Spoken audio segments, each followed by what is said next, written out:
Assalamualaikum warahmatullahi wabarakatuh. Selamat pagi anak-anak. Kita ketemu lagi di tema 7, subtema 3, pembelajaran 1 untuk mata pelajaran IPA, Bahasa Indonesia, dan IPS. Nah, sebelumnya mari kita berdoa terlebih dahulu ya. Semoga ilmu yang saya berikan bisa bermanfaat. Berdoa mulai. Selesai. Tujuan pembelajaran kita pada hari ini yaitu siswa dapat membuat undangan dengan penggunaan ejaan yang tepat. Yang kedua adalah kalian dapat mengamati perubahan wujud benda yang dipengaruhi oleh kalor, terutama dalam peristiwa menyublim. Dalam bab ini kita akan membahas peristiwa penyubliman. Yang ketiga adalah kalian dapat mengidentifikasi kegiatan-kegiatan dalam mengisi kemerdekaan. Itulah tujuan pembelajaran kita pada hari ini.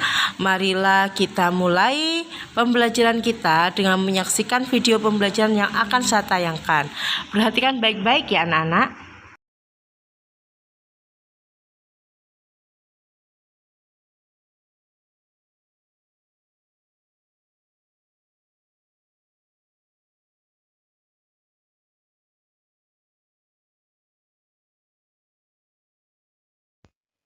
Muatan pelajaran pada tema ini yaitu IPS, Bahasa Indonesia, dan IPA.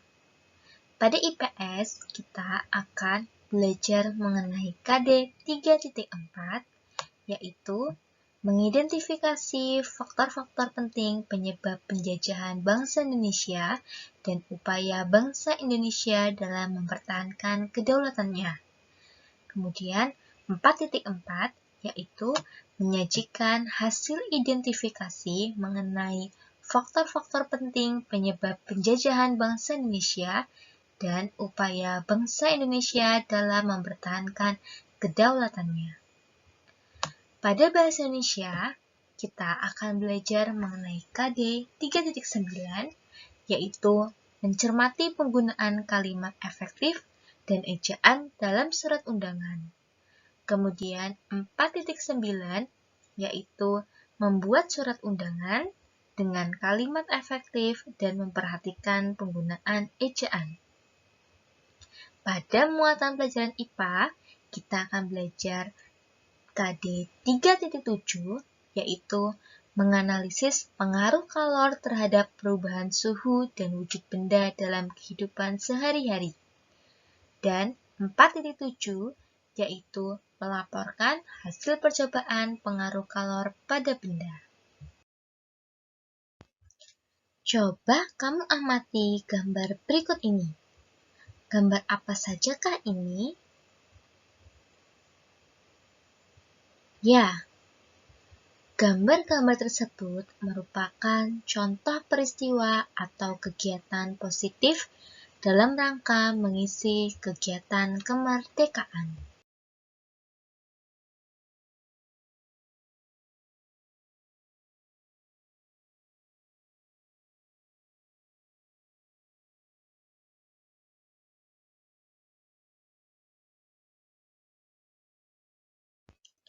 Ayo membaca.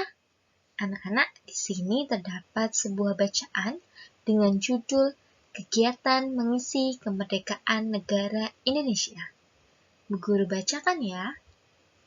Kemerdekaan Negara Kesatuan Republik Indonesia didapatkan dengan cara yang tidak mudah dan tidak murah. Bertahun-tahun, para pemimpin bangsa ini berupaya dengan berbagai macam cara untuk melepaskan diri dari penjajahan bangsa lain. Ribuan nyawa manusia juga telah melayang dalam upaya ini. Kini, Indonesia telah merdeka dan berdaulat. Namun, banyak hal yang harus dilakukan untuk mengisinya dalam rangka pembangunan bangsa Indonesia yang seutuhnya seperti yang dicita-citakan para pendiri bangsa ini. Generasi penerus bangsa harus mengupayakan agar pembangunan manusia seutuhnya ini dapat dilakukan terus-menerus dengan berbagai cara. Cara-cara yang dapat dilakukan antara lain adalah mencintai dan bangga menjadi bangsa Indonesia. Hal ini dapat dimulai dengan memahami dan mengamalkan nilai-nilai dalam Pancasila sebagai dasar negara dan mengenal budaya sendiri. Rasa cinta tanah air dan bangsa dapat dipupuk dan dilakukan dengan kegiatan-kegiatan sederhana, seperti mengunjungi berbagai daerah di Indonesia dan mengenal cara hidup dan nilai-nilai masyarakatnya. Selain itu, kemerdekaan harus diisi dengan membangun kualitas manusia Indonesia. Para pemuda hendaknya dapat menggunakan masa kemerdekaan bangsa dengan menuntut ilmu setinggi-tingginya dan berkarya untuk membangun negara sendiri. Berbagai ilmu dan teknologi hendaknya dikuasai untuk memajukan kehidupan berbangsa dan bernegara dan untuk menuju masyarakat Indonesia yang sejahtera. Nah, anak-anak, ayo coba kemukakan pendapatmu mengenai upaya bangsa Indonesia dalam mempertahankan kemerdekaannya. Tuliskan pendapatmu pada peta pikiran ya. Tujuan dan cita-cita Indonesia yang tercantum dalam Pancasila dan Undang-Undang Dasar 1945 yaitu mewujudkan keadilan dan kemakmuran yang merata bagi masyarakat Indonesia secara material maupun spiritual. Tujuan dan cita-cita tersebut menjadi dasar pembangunan nasional Indonesia setelah kemerdekaan.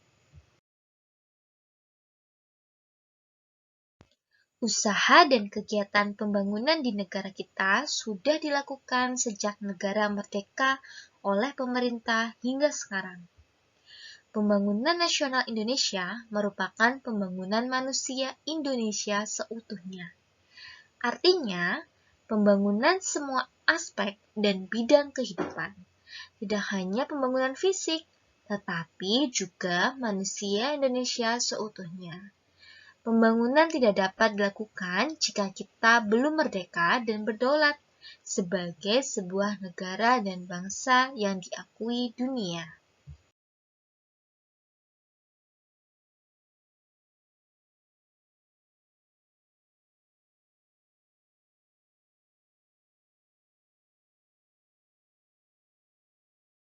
Anak-anak, sekarang coba kalian perhatikan foto berikut ini. Foto-foto berikut ini adalah foto pada zaman Indonesia tempo dulu. Terdapat Pasar Beringharjo di Yogyakarta, kemudian Masjid Agung Darussalam di Purbalingga, kemudian Jembatan Ampera di Palembang.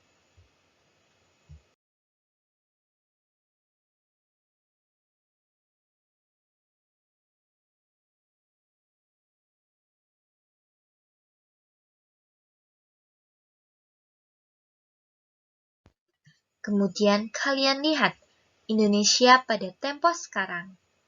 Pada Pasar Beringharjo di Yogyakarta, kalian lihat. Kemudian Masjid Agung Darussalam di Purbalingga. Kemudian Jembatan Ampera di Palembang. Terdapat perbedaannya ya.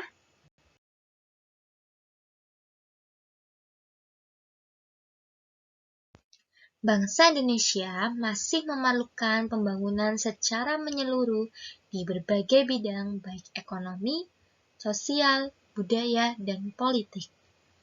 Pembangunan sarana dan prasarana di berbagai bidang berikut dilakukan untuk menunjang kegiatan masyarakat dalam rangka meningkatkan kualitas hidup dan manusia guna mencapai kesejahteraan.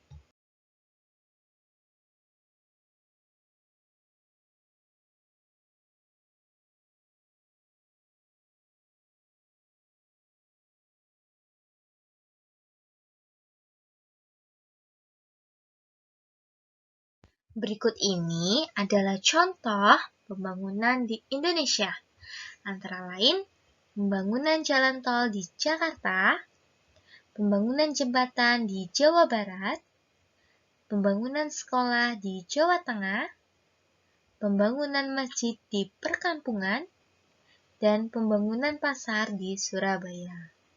Tentu masih banyak lagi contoh pembangunan yang ada di Indonesia ya.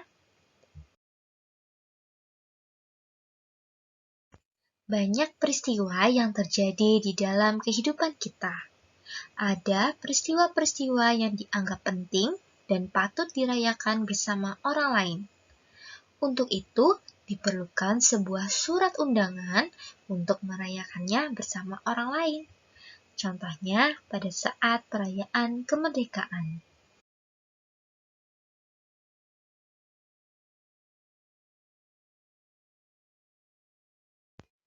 Sekarang kita akan belajar mengenai surat undangan ya.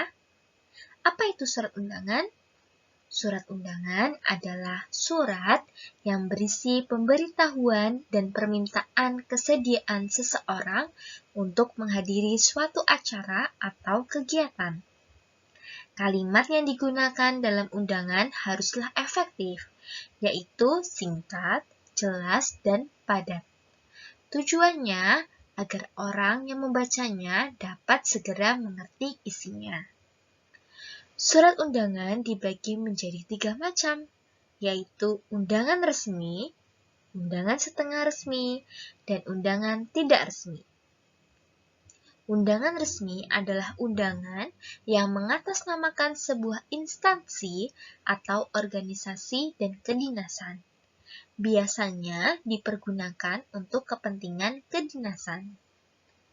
Undangan setengah resmi yaitu undangan yang mengatasnamakan perorangan yang ditujukan ke perorangan maupun instansi atau organisasi.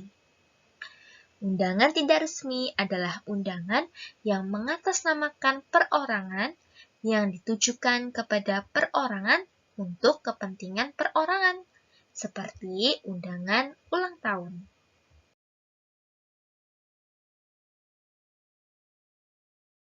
Berikut ini adalah bagian-bagian dari surat.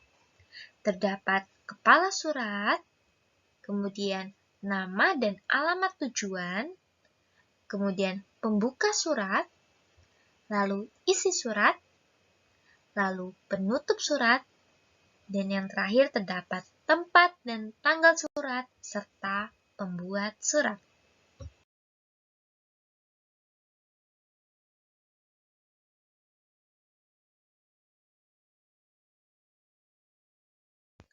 Anak-anak, apakah kertas yang kita gunakan untuk membuat surat undangan merupakan benda yang mudah terbakar? Ya, tahukah kamu bahwa pada peristiwa pembakaran terjadi perubahan bentuk benda karena kalor, tetapi tidak mengubah wujud benda? Mengapa? Kertas yang merupakan benda padat dibakar dengan api atau dari panas dan berubah menjadi abu yang juga masih benda padat. Dia hanya berubah bentuknya saja ya, dari kertas menjadi abu. Tetapi keduanya masih termasuk benda padat.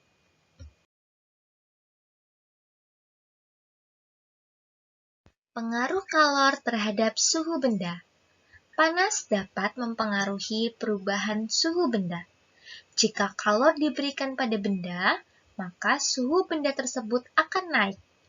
Jika kalor keluar dari benda atau dilepas ke lingkungan, maka suhu benda akan turun.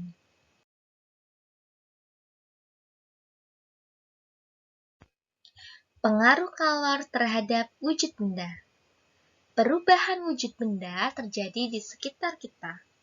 Salah satu perubahan wujud yang mungkin tidak kamu sadari adalah penyubliman. Pernahkah kamu mengamati kapur barus yang diletakkan ibu di dalam lemari untuk melindungi pakaian dari ngengat? Kapur barus di lemari pakaianmu dalam beberapa hari akan mengecil dan menghilang dari lemari pakaianmu. Apakah yang sebenarnya terjadi? Mengapa kapur barus itu seperti menghilang dari lemari? Kapur barus merupakan benda padat yang dalam waktu tertentu berubah menjadi gas. Kapur barus mengalami penyubliman. Menyublim adalah peristiwa berubahnya wujud benda dari padat ke gas. Dapatkah kamu menemukan contoh penyubliman lain di dalam kehidupan sehari-hari? Untuk memahami proses penyubliman, lakukanlah kegiatan berikut. Lakukanlah percobaan mengamati perubahan wujud benda. Alat dan bahan yang dibutuhkan yaitu 4 buah batu bata untuk membuat tungku sederhana, 1 buah lilin, 1 buah kaleng bekas susu, 5 butir kapur barus ukuran kecil, 1/5 bagian kaleng pasir kering, piring aluminium, dan es batu. Cara kerjanya yaitu yang pertama, tumpuk batu bata menjadi 2 tingkat untuk dijadikan tungku sederhana. Kemudian, letakkan lilin di tengah tungku, lalu nyalakan lilin. Yang ketiga, isi kaleng bekas susu dengan pasir, lalu masukkan kapur barus. Letakkan kaleng bekas susu tersebut di atas tungku. Lalu letakkan piring aluminium di atas kaleng susu. Lalu letakkan beberapa butir es batu. Kemudian diamkan selama 10 menit. Setelah itu, coba kalian amati apa yang terjadi.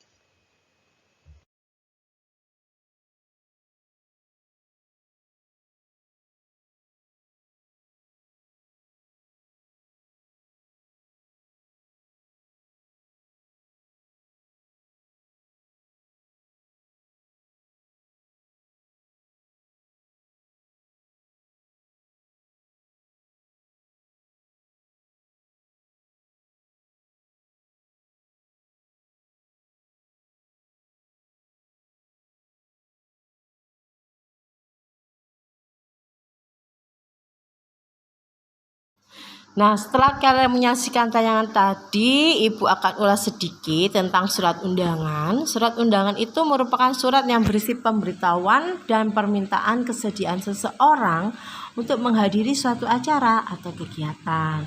Kalimat yang digunakan dalam undangan haruslah efektif, yaitu singkat, padat, dan jelas. Kenapa? Tujuannya agar orang yang membacanya dapat segera mengerti apa sih isi undangan tersebut. Surat undangan dibedakan atas tiga jenis, yaitu undangan resmi, undangan setengah resmi, dan undangan tidak resmi. Undangan resmi itu mengatasnamakan sebuah instansi, organisasi, atau kedinasan, seperti contohnya surat undangan dari Dinas Pendidikan ke sekolah. Kemudian undangan setengah resmi itu adalah undangan yang mengatasnamakan perorangan yang ditujukan kepada perorangan atau instansi dan organisasi. Sedangkan undangan tidak resmi adalah undangan yang mengatasnamakan perorangan ditujukan kepada perorangan untuk kepentingan perorangan, seperti undangan ulang tahun. Nah, ini adalah contoh surat undangan resmi dan bagian-bagian surat. Yang di atas itu adalah kepala surat, nama dan alamat pengirim, pembuka surat, ada isi surat, penutup surat, tempat dan tanggal surat, serta pembahas surat. Untuk lebih jelasnya, kalian bisa buka buku siswa ya. Di tema 7, subtema 3, pembelajaran 1, di situ terdapat bagian-bagian surat. Nah, anak-anak, sebagai latihan, kalian buka buku LKS tema 7, halaman 81 tentang jenis-jenis surat undangan. Di situ ada 1 contoh surat undangan resmi. Nah, kalian tuliskan bagian-bagian surat pada surat resmi tersebut di buku tulis ya.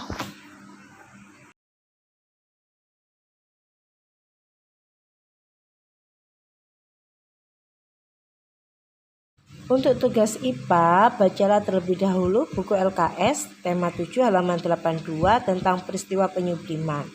Setelah itu, kerjakan soal berikut ini. Ada 8 soal, dikerjakan di buku tulis ya.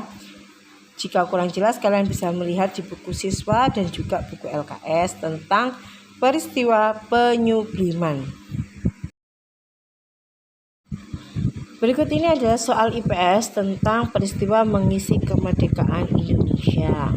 Soalnya ditulis di buku tulis ya, beserta jawabannya. Nanti saya tunggu kamu foto, dikolase, dan kirim via WA seperti biasanya. Berikut lanjutan soalnya, dan sebagai latihan kerjakan penilaian harian halaman 84 sampai 85 di buku LKS. Demikian akhirnya, wassalamualaikum warahmatullahi wabarakatuh.